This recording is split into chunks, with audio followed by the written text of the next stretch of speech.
Good afternoon, everybody, and welcome to the Audio Advice monthly live stream and giveaway. Well, I say monthly. We've missed a few months, got some big changes, some big announcements soon, but in the meantime.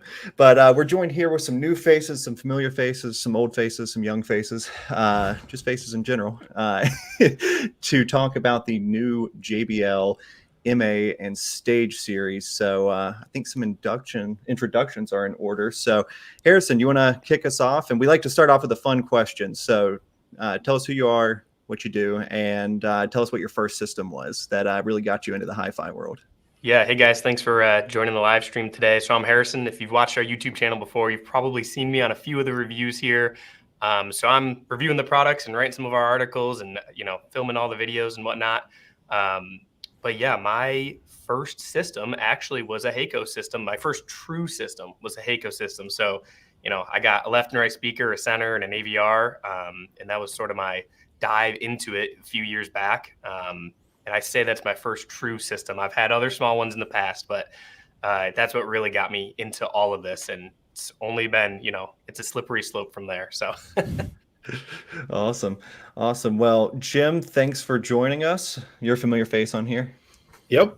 Thanks for having me. Glad to join you guys. Yeah. So tell us who you are, what you do, and again, same question. What was your first system that got you into this world? Yeah, so I am Jim Garrett. Many of you may have seen me on various YouTube videos that I do from all our shows and events. My title is Senior Director of Product Strategy and Planning, so I am in charge of product development and our roadmap strategy, anything that we do with any of the luxury brands, JBL loudspeakers, of course, but then all the luxury brands, JBL Synthesis, Revel, Mark Levinson, and Arcam. So my first system was something that I took to college with me. I still have the receiver from that, a 1974 Pioneer SX737, back in the walnut wood case days. Beautiful piece of kit that I still own.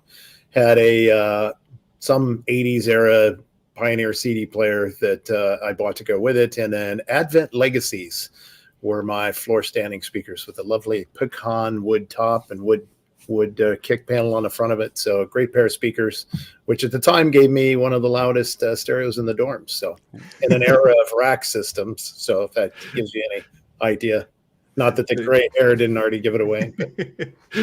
No, that's awesome. That is awesome. Well, Randy, new face on here. Hello. Welcome. Thank you. Thanks for having me. Yeah. So for the people who don't know you, same thing. Tell them who you are, what you do, and tell them what your first system was.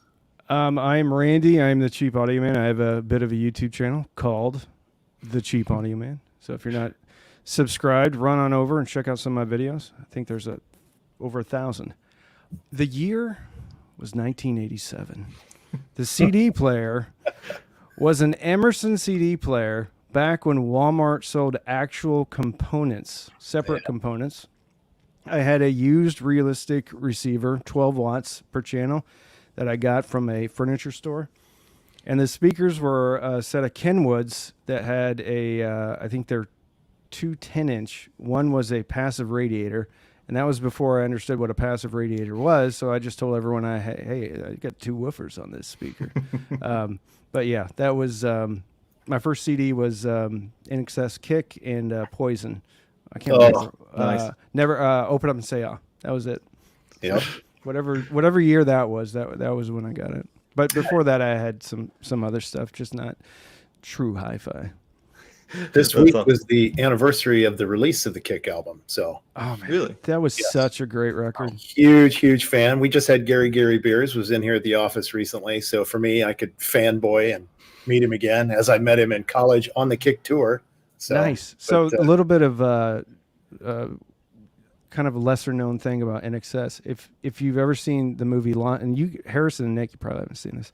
Jim, I look at Jim. He's probably seen this.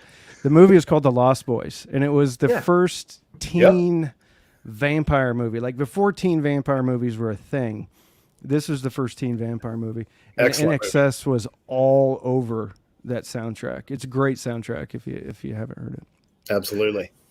Well, that's awesome. Well, guys, thanks. And for those of you who don't know me, my name is Nick. I am a theater designer here on the e-commerce side. So I specialize in all things home theater, and but I am a bit of a two-channel aficionado myself. My first toe into this was, some of my dad's leftover equipment, which I loved at the time. But when I first got into it myself was in college, and I picked up a pair of Ohm speakers. I cannot remember the series for the life of me. They probably sounded horrible now in hindsight. And a Yamaha CR2020, which was this massive beast of a receiver that I still have.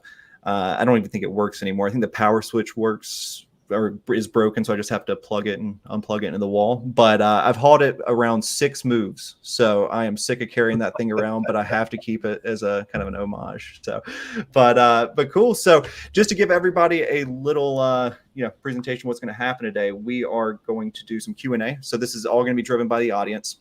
So go ahead and get your questions in. We also have a prize for best question alongside our main giveaway. So Harrison, do you want to tell the people what they have to win?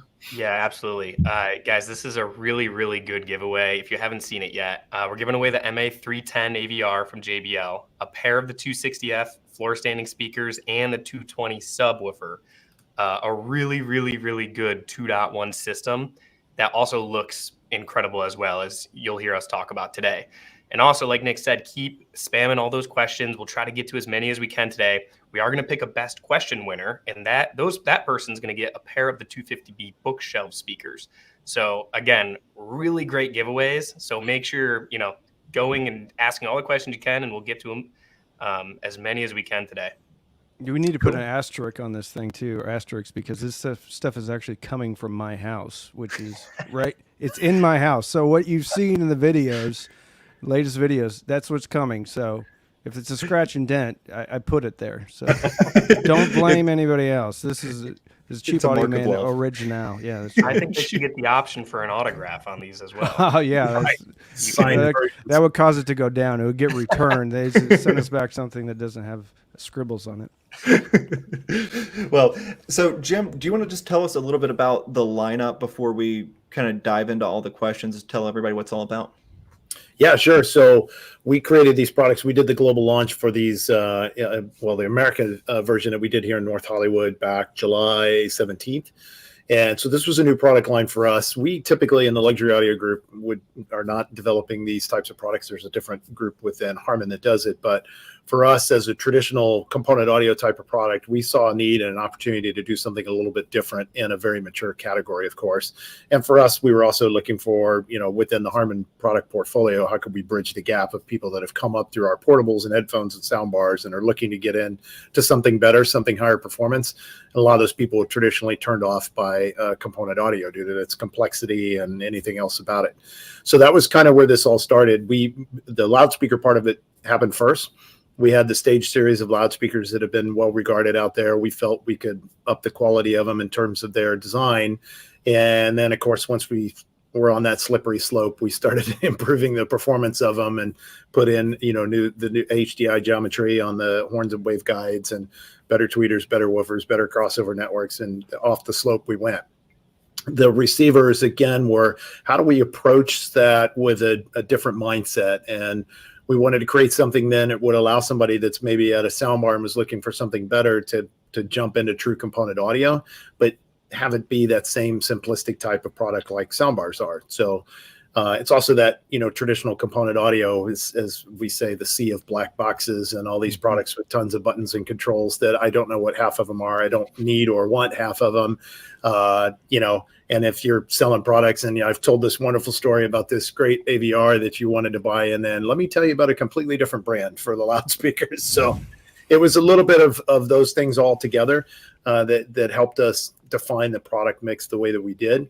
We did a lot of research too onto the younger customers that we thought would be buying these, or at least on the 3 core models of the AVRs, the 310, 510, and 710. How do they live with technology now? What kind of products are they looking for? What are the other devices that they would have in their house? If the product has an app, how do they use the app? What are the pain points about products? So that was something we did actually in partnership with our parent corporation, Samsung, and spent about $500,000 just doing research into a lot of that of see what we could overcome in terms of some of the traditional objections there. So what we ended up with, the modern audio family, as we call it. So there's 5 models in the MA series of AVRs.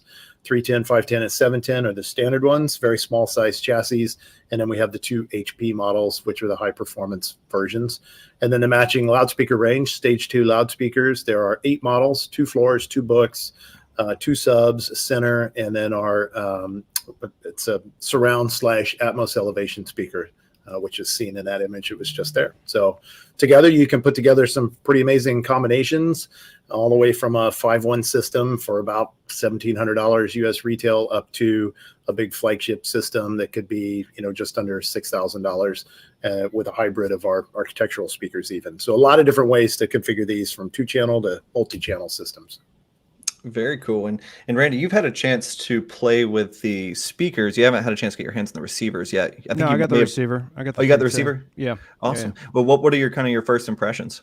Well, I like the way they look, and I had a chance to talk to Jim, and I was just thrilled when JBL was in the big room at Audio Advice Live. Mm-hmm. Right when you go to the registration, you turn around, and there it is. Yep. Yeah, there you go. And I was thrilled because I think there's been a big void in our neck of the woods when it comes to someone releasing new, affordable, passive loudspeakers.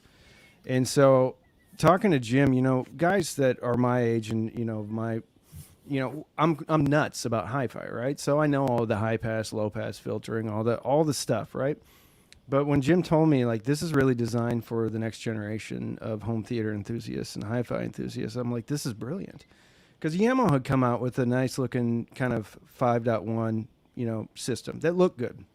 And I talked about the Stage A130 is one of the best speakers that you could get at its price. And so I never thought that JBL would come out with a new affordable passive speaker line. And so I was just thrilled when I saw the receivers, and I talked to Jim, and he said, no, listen, because I'm asking about preamp house. I'm like, does it have preamp house? Does it have this? And he's like, no, it doesn't.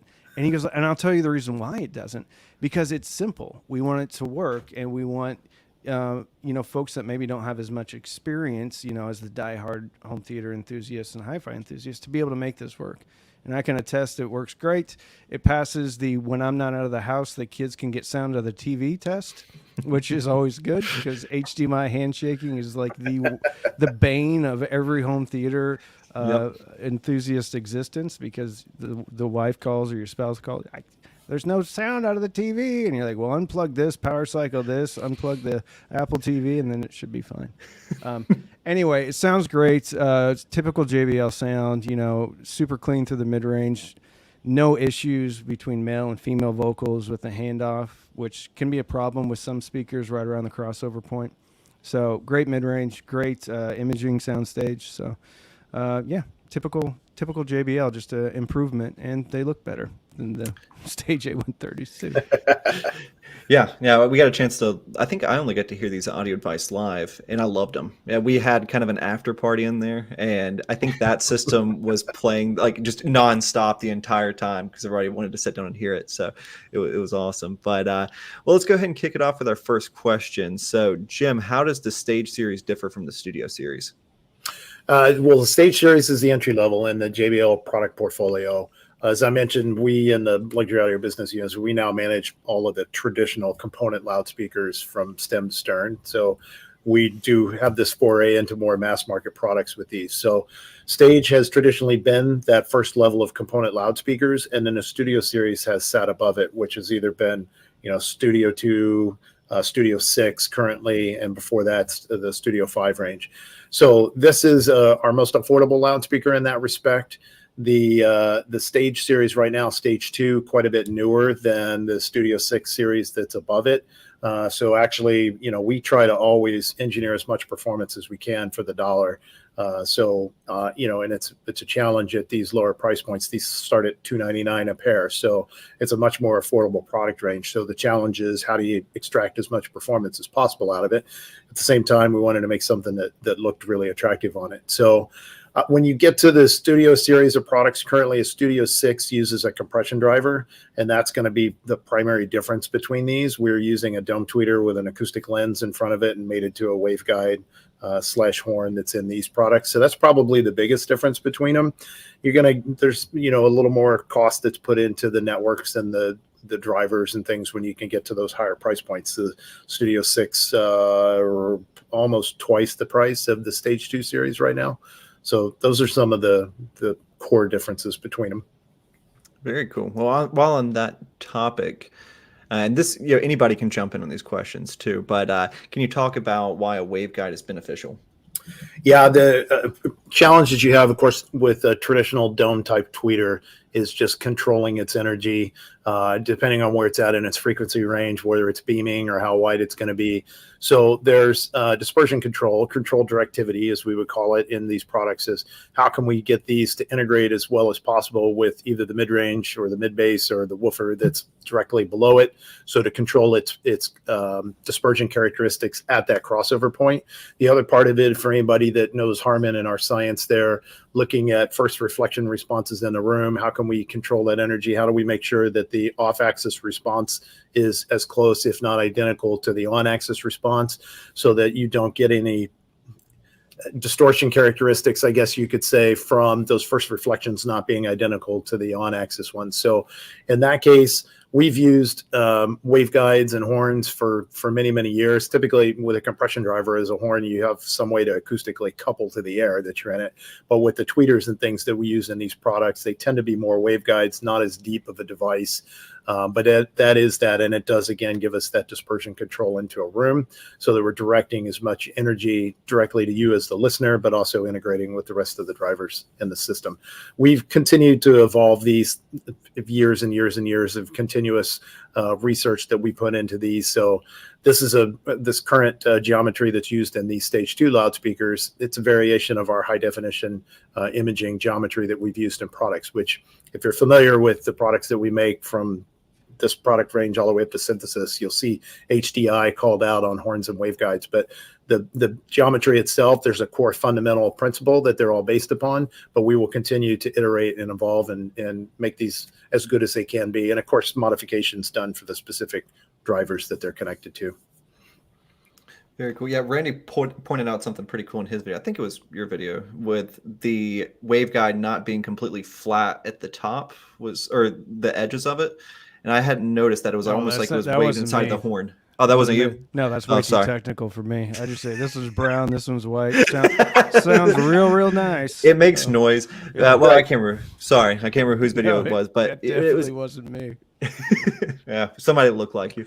No, but Jim, I was looking at the horn after they said that, and it's almost like the horn isn't completely flat. It almost has a texture to it. Is that aesthetic, or is that have some acoustic properties? No, it's all acoustic related. So if you're familiar with any of the companies that use horns or anything in their products, there's so many different types of horn geometries that you can do, from conical biradial horns. These Harman, of course, back in the day, we used biradial horns.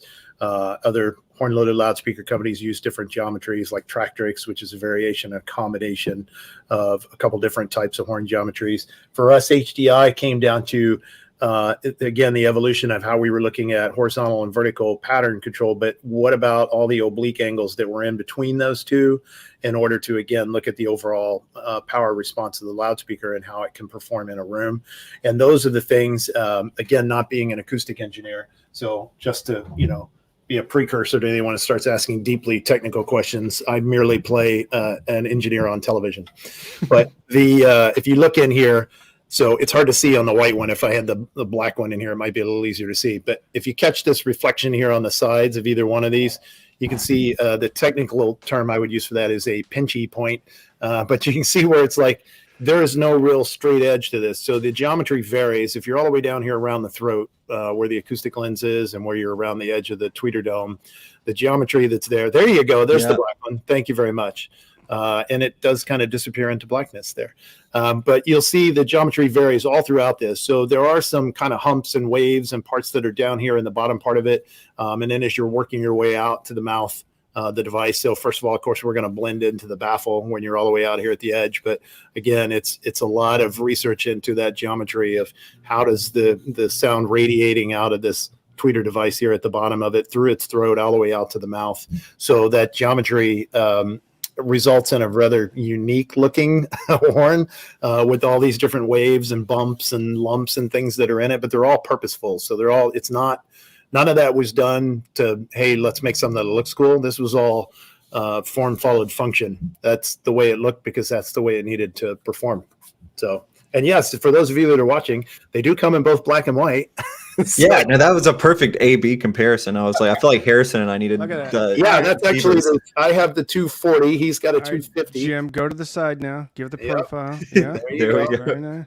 Yes, All right. exactly. And if I drop mine this, is a- don't blame me for Mine is a appended speaker. pre-production unit, so there's no serial number on this one. This is a very early sample, but It's got a you can also bracket. see the smaller bookshelf has wall mount capability, which the Yeah. larger one does not, that he's holding there. So Very Hey, cool. I got a question, Jim, real quick. yeah, Okay, the port on the back of the tower speaker floor standing is called a racetrack port. Without like going too like detailed, like what's the point of that? there's actually two Look ports. at that. Someone's Johnny on the spot. Man, Yeah, look at that's- that. Right, exactly. I asked for this picture. That's why I have it. In this case, there were dual ports put together, and then we wanted to feed them both into it. So there's a little bit of our slipstream geometry. So this is not just a straight tube port through it. So it's flared at both ends, but it's more of a consistent flare throughout the device. But the fact that we had two of them, from an ID standpoint, we wanted to have them come into a common exit. So a bit of dual exhaust for the car guys out there. And that's the way this ended up looking. But as you can see down in there are really two round ports that are in that common exit that's there. And then, of course, we included the binding posts as part of that. That's actually a single piece. Let's see if I can get this off. I can pull it up quickly, but I don't know if I can get it off. There we go. Cool. And let's see. And the other thing back there was a binding post. And these all, are they designed to be bi-amped, actually? No.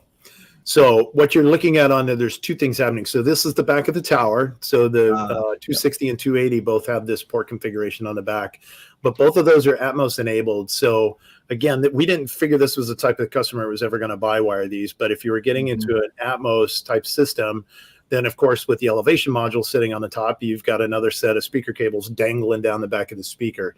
So one set of those terminals is actually for the Atmos height modules. So you would run, both sets of cables would sit down there on basically on the floor at the bottom of the speaker. That second set of terminals is just internally connected to another set of terminals that's on the top of the speaker, and there's a rubber cover that they come installed with. So you pop that cover out and there's another set of binding posts, and then you just use a little jumper wire to connect down there. So that it just was a cleaner look for us to keep it tidier and run that cable internally there for those that were going to put an elevation module on top of the towers. Yeah. And, kind of a follow-up question to that. Do any of the receivers support, because I know some receivers kind of have like passive biamping or biamping inside of just one unit. Do you guys support that in any of the new MA receivers? Yes, we do the HPs. I think we'll do it. I think a 710 might, but I can get that confirmed for you. Cool. So, all right, let's see. Next question. Space being equal, would it be better to purchase floor standing speakers or bookshelves with a matching sub? Ooh, I like this question. I would suggest floor standers with a sub and bookshelves with a sub. Obviously, the challenge, and feel free, Randy, anybody else wants to jump in on this, but obviously a bookshelf speaker is much limited bandwidth of what you're going to be able to recreate. Even a great sounding bookshelf's just not going to dig as deep as a floor stander could with larger drivers and much larger enclosure volume behind it. But even then, large floor standers still aren't going to be able to reproduce the types of frequencies that a powered sub could, because it's a device dedicated to only reproduce low frequencies. So the advantage there of having a separate sub is always going to be there. The other thing about it is where you want to put your sub in your room and where you want to put your floor standers in a room for best performance is not the same location. So being able to have a sub and get it where it should be and the towers where you want them to be can optimize the performance. So really then it's just the difference of how big of a system have I got? Either of these bookshelves that we have is a great combination with the 10-inch sub. If you don't want to have the cost or the expense of having the sub, the floor stander is going to get you a lot of that performance. Not all of it, but it will certainly get you a lot. And a floor stander doesn't really take up any more floor space than a bookshelf does on a stand. So if you've got the money to spend, perhaps you go for the floor standers first and then add your sub later on. I like to approach this a little bit different way. So I think about this as like, where am I putting my speakers, or how does this speaker fit in with the family? And usually with a family, the less obtrusive a speaker is, the better, right? So I don't get in trouble, and it doesn't get shoved over by kids, right? So almost always I find that a pair of good bookshelf speakers with a very smartly placed high pass filter and a subwoofer, for me, is like always, like, I love that because it's not, I don't know, obnoxiously huge. I don't have to pull these speakers anywhere because a bookshelf speaker close to a boundary really isn't going to mess up my bass too much because there's not a lot of bass coming out there to begin with. So I can have these close to a wall, and then I can dial in a sub. And with the room the way it is, like, I have a very large, open living room, and even the biggest towers have a tendency to overpower that room. So I almost always go for the mid to small tower, or really a bookshelf speaker with a sub. And the 310 does 2 subs, and you could do those wirelessly and put them wherever you want. But I like, if you really want to play and dial things in, you'd be surprised how far you can get with a pair of bookshelf speakers, a good high pass filter, and then getting those subwoofers dialed in just right. Because a bookshelf with a high pass filter, most people aren't going to listen at 85 dB or higher anyway. And those, what are the 260Bs? 250B that you have. Yeah. So the 250Bs will easily, and this is with a full range signal, will easily play into the low 80s. And that's without a high pass filter. With a high pass filter, those could easily go 85, 88 dB. And that's at me being 12 feet away from the speakers. So that's loud, right? So I think bookshelf speakers I think a lot of people say just get a floor standing speaker, but I like the bookies and a sub is the recipe I like. The room size that you brought up, that's a great point to mention, of course, too, is how big is the listening area? How far away are you seated from the speakers? And yeah, I mean, a great pair of bookshelves. That's one of the things that we're doing with the MAs and these is, if somebody wants to get into a hi-fi system, is using one of these receivers. We did a demonstration at the launch event with a pair of the 5-inch bookshelves like you had, and one of our spinner BT turntables and one of the AVRs. And it's like, there's a great hi-fi system. And in the room we demonstrated it in, there was no actual space to use a floor stander anyways. We had a credenza that was there on that side of the room. So you're going to get a little boundary gain maybe off those things sitting on a shelf, whatnot anyways, but it was a really good sounding system. And even without a sub, pretty good bass response. And unless you're listening to, EDM or stuff with super deep bass in it, it's probably going to cover a lot of what you need. Yeah.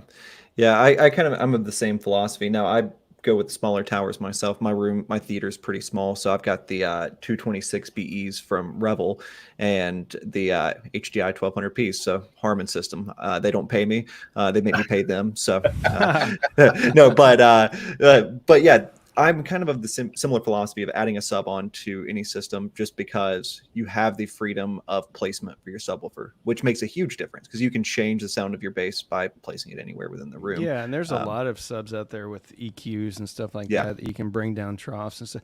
With the floor stander, and I'm not trying to bash on floor standers because I kind of dig them. I used to not like them, but you get what you get. And there's you're not pulling down levels. You're not, you can go in there and do some EQ and tweak it that way. But with a subwoofer, you can change placement. With the app, you can change phase. You can do all sorts of stuff. There's a lot more freedom in it. But if you want simple, put a pair of bookshelf speakers wherever you want, or a pair of floor standing speakers. And in most cases, it's going to be great. But yeah. Yeah, especially when we're looking to, when it comes to like room correction software, I personally believe makes a night and day difference when we start getting into bass managed, even like Dirac, when we start adding subwoofers in. If you're just doing a 2-channel system, it's much harder for room correction to really do its job. But so let's see, jumping on the next question. So JBL still uses treated pulp paper drivers in many of their speakers, even the high-end Everest and K2 home speakers. Can you talk about the advantage of using one cone material versus metal, plastic, etc.?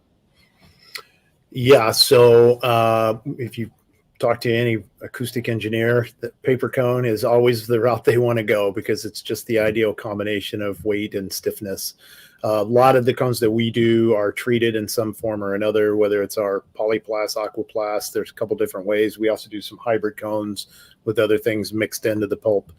So it depends on what it is. All of those things are done, of course, again, just in that whole weight to stiffness ratio. So for the most part, ideally, those types of cones are used. And yes, you are correct. We use them all the way up to a pair of Everest that are $100,000 have that in there. However, that cone is a hybrid cone. So it's got a sandwich cone to it. So there's other materials on the backside of it. So it varies. We do use other materials in some of our other products. We don't use anything, no type of plastic cone in anywhere. We don't do polypropylene or any types of plastic cones. They're just not stiff enough. We don't use Kevlar or any of those other materials. It's pretty much we're using some form of a paper cone and some form of a metal cone anodized through any variety of proprietary ways that we have, be it for Revel or JBL. So like in the case of the beryllium towers that you mentioned that you have, so that's a DCC cone, deep ceramic composite, which is a plasma electrolytic type of anodization process that literally turns the aluminum cone to ceramic on the inner and outer surfaces. For those that were Infinity guys, MMD, CMMD, MCC back to Revel, advanced aluminum matrix on synthesis. They're all variations of metal cones that we do, again, to improve stiffness, make them as light as possible. So it's just a combination of optimizing the moving mass and the stiffness to keep a pistonic motion out of the cone. And paper is, of course, in these types of products that we do, paper is a more affordable cone, so it fits these price points. Is why you see those typically used on a lot of the entry-level products. Yeah. Harrison, Randy, any take on that? No, I just saw someone put in Heavy Beats, put in Nerd Alert. I love that. Nerd alert. Nerd Alert. No, I think there it is right there. I think, I've listened to a ton of speakers with a ton of different materials, and I think they all have, they're all good. It's like, what's your favorite chocolate cake, or what's your favorite cheeseburger? Like, everyone's going to have a bit of a different take on it, but you can get good sound from everything. But I am a little bit, I like the paper cone stuff. I've heard aluminum dome or aluminum woofers that sound good, but I like paper stuff usually. It's just different challenges that you get into when you're working with you. So we do the FEA analysis on different types of materials to see what's there, right? Because again, they're going to respond to different ways. Are they pistonic throughout all of their motion? Are we going to get distortion things that come in? Do they ring? Of course, a metal cone is going to ring, whereas a paper cone won't. So how do you address all of these different issues? Then, of course, you can't ignore the marketing aspects of all of it, right? Which is, again, the engineer's like, paper cone, that's the best performance that I want. And the marketing guys are like, well, but that sounds cheap, and we have to do something else to make it sound like it's more expensive, or how do we differentiate between the others? So it is going to be a combination of those things. Of course, as you move into higher priced products, you have more money that you can put into the components. So you can address with more exotic materials when you get to these higher performance products, which is also how you're going to extract higher performance. So those are things that are all there. Every product you're developing, there's no such thing as a cost no object product. Cost is always an object. So you're always designing around that from some aspect of it. So lower end speakers are much more of a challenge to get high performance out of, because there's so many constraints on the size and the cost and the materials and the number of components you can put into it. So yeah, and another thing on that too is, we can get super technical, and that's a great, we can analyze all the different cones and whatnot. But I think a lot of people that are going to be buying these speakers, it might be their very first pair of speakers. And so I tell you what, one of these receivers with any of the speakers paired up is going to sound a whole heck of a lot better than your TV speakers or your portable Bluetooth speaker. Or so, your soundbar. Or a soundbar, yeah.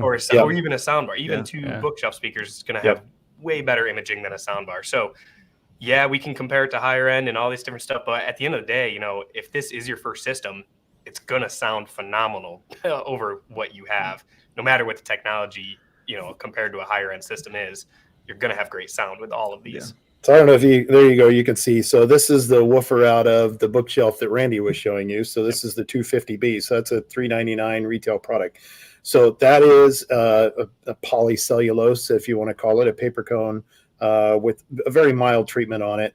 It's ribbed to increase its structural rigidity on it, and then a rubber roll edge on it. It's a cast frame, of course, because that's what you're going to get at these price points on it. But you can see from the motor structure side of it there, it's a pretty robust motor structure in this thing. So these are, again, while the quote entry-level types of products, there's still a lot of performance that was dialed into these things for the money. So to give this thing the type of performance that is really a little more unexpected at this price point. And I'm not going to set that next to my phone or my wallet as I put it down. So. I know that I was expecting you to set it close to your monitor and just no, it's as far away over here as it can be. So let's see. All right. So does the receiver apply high pass crossover to the bookshelves when using the sub? I can, yes. So all of these are multi-channel AVRs, so you can go in and configure everything through the setup menus, small, large, just the crossovers on them. When you were mentioning room EQ too, they all have room EQ. They've all got Easy Set EQ, which is free, that comes with them. There's a phone app that you can use, and then the 2 HP models are direct live ready. So if somebody wants to take them to the next level from that standpoint, you could do it there too. So on that topic, what do you recommend? Let's say that we go with, I'm just going to pick one of the random speakers. Let's say that we go with like the 280Fs. What would you recommend setting the crossover at on a pair of like 280Fs? Well, it varies, again, depending on the system of the room you're doing. There's full range, baby. Yeah, full range. Well, some people will do that, right? I mean, there's always the traditional 80 hertz crossover. That tends to work for about anything and everything, no matter what's there. And of course, even on a bigger speaker like that, if I roll them off at 80 hertz, there's still a lot of advantages to having that bigger speaker versus a smaller one. Because we could say, well, why wouldn't I just have a bookshelf there if I'm going to whack them off at 80 hertz anyway? So, but there's still a lot of other things in terms of their dynamic capability and the performance they're doing, and the mid bass and the mid range and everything else of that loudspeaker. And the larger speakers have bigger horns on them as well too. So that's one aspect to do it on it. There are still situations, again, perhaps you want to run that full range. Maybe you don't even have a sub. So depending on how you want to configure it, you could do it that way. I've done systems in the past before, and again, I'm not an engineer, but where I'll take a tower like that and maybe roll it off at like 60 hertz, let it dig a little bit deeper, give it a little more impact in the mid range, and let the sub really focus on 60 hertz and below. But yeah, for sure. I'm not sure there's a right or wrong answer other than to say, sure, 80 hertz. Sure. There we go. So let's see. On the MA7100 HP, there's a feature called Easy Setup or Easy Set EQ. How does that differ, or how is that different from Dirac? Yep. So that's what I was just mentioning. So all 5 of the MA AVRs have Easy Set EQ. So it's a free room EQ that was proprietary to us. We used to use an EQ on Harman Kardon AVRs. It was called Easy Set EQ. So we borrowed the name from it, but it's not the same EQ. But it's a basic room equalization capability that runs through a phone app on it. This was another one, again, where we just thought with these entry-level products, a lot of these people aren't likely to do any sort of room correction. They don't know it. They don't understand it, whatnot. This is a fairly simplistic one, kind of push a button and let it do its thing. So it works if you want to do it and optimize it.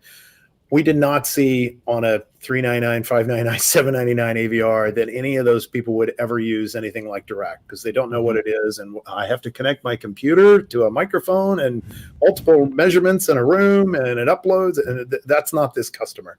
But for the upper end HP models that are 1100 and 1200 and 1600, those are maybe that's not your first AVR. So they still have the Easy Set EQ if you want it, but they are Dirac Live ready. So if you want to go out and buy a Dirac Live license, whichever version of it, I think they're all $249 now that they've redone their pricing model. So if you wanted to do that, then of course with Dirac, it's a much more advanced equalization capability. So you could optimize these things further than what you could do with the limitations that are in the Easy Set EQ that's provided for free with them. Mm-hmm. Randy, have you played around with Dirac very much? A little bit, yeah. Yeah, I like it. It's okay. No, I like it. I had it on a home theater receiver, and it did it made everything just like I felt like I was watching a movie in a room before I ran it, and when I turned it on, it felt like I was watching a movie in like a I don't know, basketball court. Like everything just got huge, so it got bigger. big spatially. Someone mentioned it though before. I think it was you, Nick, was talking about like direct is really good for like the bottom end, the bass issues, and figuring those things out. But you know, you get into the mid range and top end. And I am not like a room treatment guy, but you might need to do some treatment in the room or with first reflection points and stuff like that. But yeah, direct is cool. I would also point out to that end, we do not use Direct's default curve. We use the Harman target curve on all of our products. So when we calibrate, Why would you use the Harman curve? like That's so weird. Because it's more accurate. I'm kidding. No, I like it. I mean, we're talking. This is the big boys. We're in the big league right here with the That's Harman. right. Yeah. Yep. Yeah. Well, you know, I'm weird about EQing speakers too high. You know, in my own personal system, I don't like to do full range EQ. I pretty much put a wall down so I don't have to, you know, it just sounds artificial after a certain point. So I mostly use mine for bass, and you know, granted, I do treat my room, but you know, in some cases it can, I don't know, makes it sound a little weird. But having a brighter speaker, it's a little bit easier to EQ in the top end, especially for it's easier to dialogue pull it down. clarity. Yeah. Yeah, because it's easier to pull it down without raising it up, and you don't get as much distortion. I find speakers to be a lot like people, and that is you just got to embrace them for who they are. And granted, I'm serious. Like, think about it. Like, if all speakers were the same, and this is the only problem I have with like room correction and Dirac is like they're trying to make everything sound the same, right? Like we want personality. We want a little bit of difference. And like I like a warm speaker. I like a bright speaker sometimes. I like a mid-forward speaker sometimes. But I think the best $1,000 speaker is two $500 speakers that sound different. Like you got a warm and then you got a bright one, and then you can pull it out, put up the new one, because it is like getting to know an old friend every now and again. It's like, that's why you have two different cars. That's why you have two different watches, because there's not one thing for everything. That's why you have different tools in the toolbox. You have two different cars? Of course you have to have two different cars. You got to have one for the family and one for you. I thought you were cheap audio, man. No, I'm not the cheap car man. I'm the cheap audio man. Right. So the one that's for you, though, only has two seats, so no one else can get into it. It's just you and maybe the wife, maybe one child. But yeah. Now, what I'm saying, though, is like I think with technology, we've gone to let the machine do all the work for us. Let's make it perfect. And you know what? Just like people, some of these speakers, even with they may not be perfect, there's still a taste to be had. And that's why there's different food, there's different, choices for sound too. And nobody is wrong. There's the British sound or the California sound or the East Coast sound. I mean, it's some people like it. That's why they make speakers that way. If it was terrible, nobody would buy them, and those speakers wouldn't exist anymore. So that's what I kind of like. I do like room correction for certain things, but I still like to maintain the personality of a speaker because somebody made that, and there's a reason why they made it that way. When everybody hears, well, not everybody hears differently, but generally people are going to hear differently, and preferences come along with that. So some people have more sensitivity to high frequencies, some have less. So there's always different preferences in there. Yeah, Nick, I think I saw someone asking about toe in and pulling away from the wall too. That's another great way to start experimenting is pulling them away from the wall a little bit, push them closer, see what they sound like, toe them in a little bit on top of room treatment. There it is. Yeah, distance from the wall.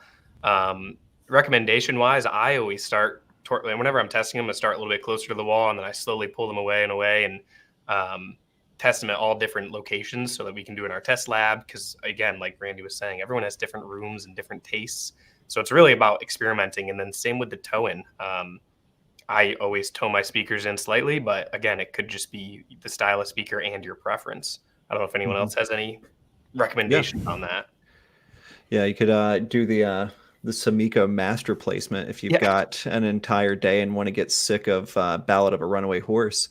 I don't know if anybody knows that. There's a type of placement out there that takes two people and way too much time.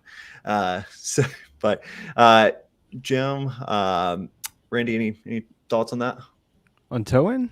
Yeah. No, it's the best thing, man. It's your speaker. So play around with it. Like Harrison said, just keep track of where you had them at. But, here's the thing about like placement. So like receivers used to have a balance control, right? And that was to get the center image in the center. And the reason they had a balance knob is because not everyone had the same room. So sometimes you'd have stuff bouncing off. And like upstairs, I have one speaker that's kind of in a corner. So I would listen to certain receivers or certain integrators didn't have a balance knob. So I did it old school. You push one speaker back and you pull one forward. So you start to bring that image in line. And the great thing about it is free, right? And so if you like this, you then go crazy. Start them facing out, then start them going in, and then do a heavy toe in. Toe the right speaker hitting your left shoulder and your left speaker hitting your right shoulder. But that's the fun of it, is like there's no right answer, and you can do whatever you want. If you want to pull them all the way out and get crazy soundstage and imaging, do that. But there's no one answer to that, because it all comes down to room and preference, and really seating position too, is where you're seated at, and where those reflections are hitting you. So anyway, I go. Yeah, I think there's several aspects of this, and I, as a Harman employee, I would be remiss to mention the decades of research we've done into listener preferences globally around the world, and there is not as much difference between people of different ages, different ethnicities, different cultural backgrounds, different geographies. It's pretty consistent on what people think is good sound, and tie us back to that EQ part of this as well too. The room itself is going to be the dominant factor in the sound quality, certainly in the bottom end of the speaker of it. But a well-designed loudspeaker in the top end should minimize as much of that room interaction as possible. So for us, we would like to use as little EQ as possible. I would prefer that you not have to use room EQ at all. Of course, it's going to burn up amplifier headroom when you're burning it through EQ. But again, you're trying to, what we want to use EQ for is for good, right? Overcome some of the limitations and deficiencies that you might have in the room. Perhaps your room has no acoustic treatment in it and it's hard surfaces or whatnot. Perhaps it's an overly damped room, but we want to try to overcome some of those limitations that are in the room itself. But a good loudspeaker should be a good loudspeaker to start with, to minimize that amount of EQ that it's going to be done. And then the toe in and placement and things like that, depending on the size, type of speaker, the room itself, is there a front firing port, a rear firing port, is it an acoustic suspension design? That's all going to factor into how close I may want to be to the boundaries. And perhaps I'm old school, but for me, toe in, despite the fact that we use waveguides and horns and everything, I still tend to start with kind of aim them right at the listener position and then start from there, right? And it is going to be a little bit experimentation to listen to it. How solid's that center image? What's the overall sound staging? How's the bass? And then from there is going to be that experimentation, like Randy said. It's like, toe them a little more in or a little more out, maybe a little closer to the wall, a little further to the wall. You'll get them dialed in eventually where you need them to be. Yeah, I'm kind of the same way. I play with it. I like to set mine up and try to find where the center image sounds best. Sit off axis, because there are other people that use the system besides me. You. I know, and so I'm like, I sit over to the side. I'm like, all right, that doesn't sound as good there. So it takes a while. Whenever I move into a new house, it's my favorite thing to do. The living room or the kitchen will still be in boxes, and I'll be down there trying to figure out the correct toe in of my speaker in the new space. So. Priorities. There we go. So can you try to explain the sound of these speakers, warm, bright, how punchy the bass is? Do you think they sound better for one type of music or another? Well, I would go back to, again, our general goal for any speaker we make under any of the Harman brands is adhering to that Harman target curve. The different materials and devices that are used in a product are going to change. So as I've always likened it to, people are like, well, Revel and JBL come out of the same factory and the same engineering team. Why are they different? And it's like, well, if I went to a restaurant and I gave two chefs the same ingredient, I'm going to get two different soups, despite the fact that they're following the same recipe, right? So, and there's differences in what you'll get into them. But overall, again, we're trying to hit that Harman target curve, which is some neutrality, but it's not a ruler flat curve, because it's been proven that's not what's preferred by most listeners. In some of these products, maybe there's a bit of a lift in the low end, just depending on the category, the type of device that it's in there. We have done that in some products before. Overall, these, I think, have pretty good bass response. If anybody's had a chance to listen to any of the Stage 2 products, they got some punch to them, and they got some kick to them, certainly into the big floor standards. So And music, again, a good loudspeaker. Yes, there are a lot of loudspeakers out there that sound good for one type or another, but we're always looking for a good loudspeaker. Should sound good no matter what it is. It should be content agnostic. Everything should sound good on it. I agree with that 100%. Yep. And Harrison, you've had a chance to listen to these too, haven't you? Yeah. I listened to them in our test lab. I set up, I think it was a 5.2 system, maybe. Actually, I think it had the Atmos toppers on it as well. So I really enjoyed music on it, but I also really enjoyed watching some movies on it. Yeah. Like Dialogue's awesome on these. the dialogue's really incredible. I had a good. center channel with it and the 2 subs, and there was a ton of slam on like those big action movies. Yeah, I thought they sounded phenomenal. And it's funny because I tested them side by side. We have the HDI series in there in our test lab as well. So, listening with those with a bigger amplifier and then switching to these, of course, the performance is not quite the same, but man, it's so good for the price that these are at. Mm-hmm. Yeah, I'm a huge fan of the HDI. I mean, again, in my world, I typically work with synthesis the majority of the time if I'm working with JBL. Probably 95% of the time. But well, I guess HDI kind of branches in between. I don't know where HDI stands. That's for you guys to tell me. But no, I love HDI. I love synthesis. Very directed. And then the stage series. Whenever we were testing at Audio Advice Live, I was surprised how much it filled up that big of a space because we were listening to it on its own and turned it up a bit, and it did a good job. It held its own in even that massive room. So yeah, it sounded phenomenal. And so Randy, you've spent some time with them. How would you describe the sound signature in your personal opinion? I think it's, when I say neutral, I don't mean like ruler flat neutral either, Yeah. but I would say that the mid-range is, it's the Harman curve. And the problem is I know what the Harman curve is. And so it's a little bit of a rise in the upper mids, right? And so it sounds just a bit spicy. What I love about this speaker is like dialogue does not sound different. There's no veiling of male vocals or female vocals or male dialogue or female dialogue. It's a straight shot. It's all clean. Metallic instruments especially sound incredible with cymbals and stuff. So I think the aluminum dome is really well suited for this application. But if you drop a bomb like Intergalactic, Beastie Boys, 80 hertz, 90 hertz, it's going to punch you, So like it's going to give you what you want, but it's a slight V curve. And if anybody knows what a slight V curve is, it's just a little bit scooped out in the mids and a little bit of pop at 80 and then a little bit of rise about 1800 2K. So it's a great speaker. It's exactly what I think most people would like. That's why it's a Harman product, right? Yeah. I mean, yeah. I think they've done a little bit of research on it. Yeah. A little bit of research. Yeah. They asked like 10 people, hey, what do you like? And then they just made something, right? But let's see. This speaker's not going to offend anybody. No one's going to say this speaker is boring. No one's going to say this speaker is too bright. I think the rises is exactly the right point, but yeah, I like it. It's a great speaker. Yeah.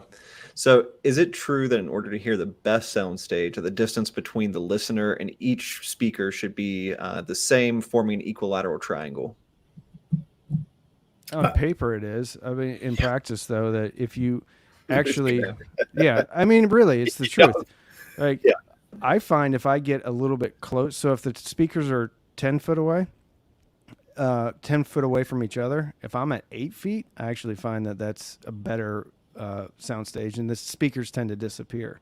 And I've noticed that on my desktop system too. So if I'm working, and I did this by accident, so if I'm working, I'm not exactly the same distance from the speakers, right? But once you get into them, like that center image is like well behind my wall, and I'm like, whoa, this is pretty cool. So I like to get into them a little bit more. But yeah, I mean, that's the doctrine is considered equilateral triangle. Yeah. Well, and this is, I think that a lot of what we see in this entry level side are people being like, well, I don't know if I can get into it because my room's not quite perfect. I can't make an equalateral triangle. Or you go on Reddit and they're like, oh, your speakers shouldn't be that close to the wall. I don't know what the point of even having a system is at this point. Yeah. And we have to kind of stay away from that because you can have really great sound even if you're not in the quote unquote ideal scenario all the time.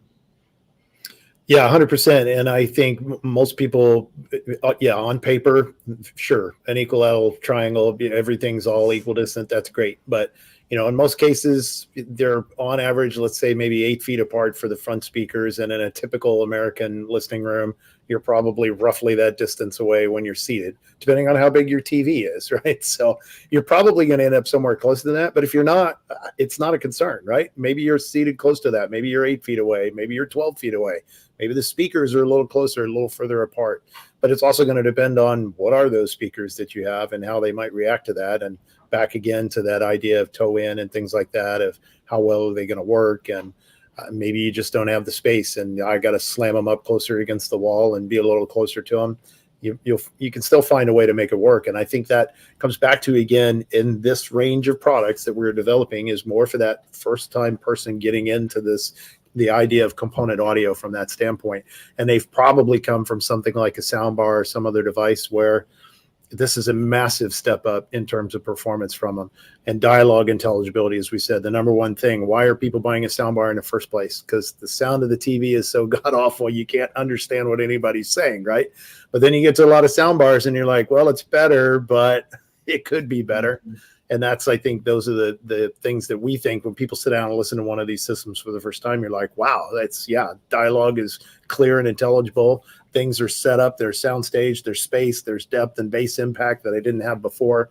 And that's even maybe, again, at the same price as what you were in at a soundbar before. Yeah. Well, and so on that topic, so if somebody was to get and they exist, $3,000 soundbars versus a $3,000 I guess it'd be a little bit more than that, I guess, for a 2.1, right? Or right at that. So what are the distinct advantages of having a discrete system like that versus a super high-end soundbar? Why, for us, if you look at these products in here, so we could do a 2.1 system at, what is that, for $399 for an AVR and $299 for a speaker. So that's where you can start in these for a 2.0 system, certainly. Mm-hmm. So that is very much in soundbar price points. But even a 5.1 system, if you do the MA310 AVR, 2 pair of bookshelves, a center channel and a sub, you're around $1,700, I think, roughly. Mm-hmm. Our Bar 1300X, which is the top line JBL soundbar, is the same price. So yes, that's our most expensive soundbar, and we do make bars that are just a couple $100. But from that standpoint, we're in the soundbar price point, and the comparison between that, even though some soundbars at that price point may have detachable rear speakers or anything like that, for the most part, it's going to have the advantage of a dedicated rear surround, a dedicated center channel, a much, much, much higher performance center channel that you're going to have in this than what you're going to have in a soundbar.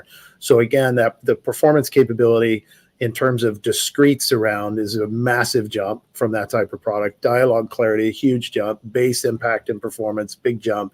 And musicality, that's another thing. You think it's a very high percentage of people that use their soundbars. It's almost 70% of people that are using soundbars as their music system, because in a lot of people's case, that's the only audio system that they have. Maybe I live in a small apartment or a space that doesn't allow me to do much more than that. And so I was using that to listen to music with. So listening to music on a pair of these bookshelves or floor standers is going to be a dramatically better experience than listening to music on your soundbar. I think the funny thing is like the kind of litmus test or the bar for a soundbar is like, oh my goodness, this sounds like regular speakers. Right, yeah. So you're buying regular speakers. I mean, that's the thing. Like, I mean, you can trickery your way to a really good sounding soundbar through DSP and stuff like that, and time alignment and all sorts of stuff. But the whole goal of a soundbar is to sound like a pair of speakers.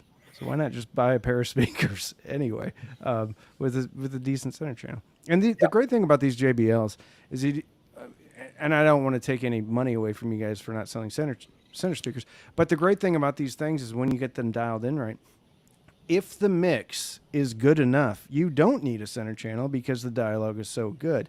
The follow-up to that, though, is like Netflix is famous for having terrible like dialogue mixing. So you'll turn it up to hear the dialogue, and all of a sudden a spaceship will crash, and like the whole house will go crazy, and the dogs will start barking because it's so loud. But that's why you want a center channel, is because not everything's mixed the same way, and so you can kind of raise or reduce the levels on the dialogue. But yeah. I would take I would take a good 2.0 bookshelf based system over a soundbar all day, every day. Yeah, My me too. primary system that we use downstairs, not your average bookshelf speakers, M126 VEs, but I have that flanking my TV, and that's what we use for TV sound, and it sounds phenomenal. So, and if I had a soundbar in there, it would sound so much worse. Yeah. Despite having a quote center channel. So that's exactly what I was going to say. I use powered speakers upstairs and in my living room, and I have them to the left and the right. The only disadvantage is whenever I have a chair that sits like just to you're about 4 feet from one of the sides or one of the front channels, and you can localize a little bit more. That a center channel would probably help with that, but overall, a phantom center is just as good. But cool. We're right here at the end of the hour. Flew by, guys. I gotta jump, guys. I got a kid to go pick up. So, well, no, I'm serious. I gotta go. I gotta go pick up my kid. No worries at all. Well, I'll tell you good luck to everybody. Let me know who wins, and then everybody keep your expectations low of when these are going to ship out. I'm just kidding. I'll try to ship them out tomorrow. We're gonna send the label to you, Randy. Go pick up your kid. All right, guys. It was a pleasure. Thanks for having me on. All right. Thank you, Randy. All right, bye. So, Harrison, yes, you have the winners. Do you have both winners' information, or do you have? Yeah, I got both here. You got both here. All right. Well, got both here. Let's start with the best question. Go ahead and kick them off. All right. Best question goes to, I might pronounce this incorrectly, Caravaggio. Oh, there it is. 16. I think that was one of the first questions, and it sparked a pretty good conversation there. Yeah. So you won yourself a pair of these bookshelf speakers. So thank you, everyone, for putting in your questions. We'll make sure Randy ships it, or those might be coming. Are those coming from him? Those are coming from us, I think. Those are coming from us. So unless you want me or Nick to sign them. For the answer to that, now they want to come see you guys and buy a matching subwoofer. So have the correct answer to that question. Yep. Yes. For sure. Yes. Great answer to that. Absolutely. Cool. All Let's right. switch over to the big winner here, to the 2.1 system. Such a good system here. All right, that is going to go to, our drawing is Brad Hall from Pennsylvania. Brad Hall, if you're in here, you have won the 2.1 system. So we will get on Randy to ship them out. You can let him know if you want them autographed or not. And congratulations, you just got yourself a really, really good JBL system. If you already have a system, it'll make an amazing gift to maybe a kid or someone, but really great separate system. room. Congrats. Everybody needs a bedroom system. Yeah. Exactly. But cool. Thanks, Harrison. And Absolutely. thanks, Jim. Thanks, Randy, wherever you are right now. This has been an awesome hour, and we are looking forward to doing some more giveaways. We do not have an announcement yet on what that is, but we hope to do some in the future. But as always, thank you all for tuning in, and have a great rest of your day. We'll see you soon. See you, everyone.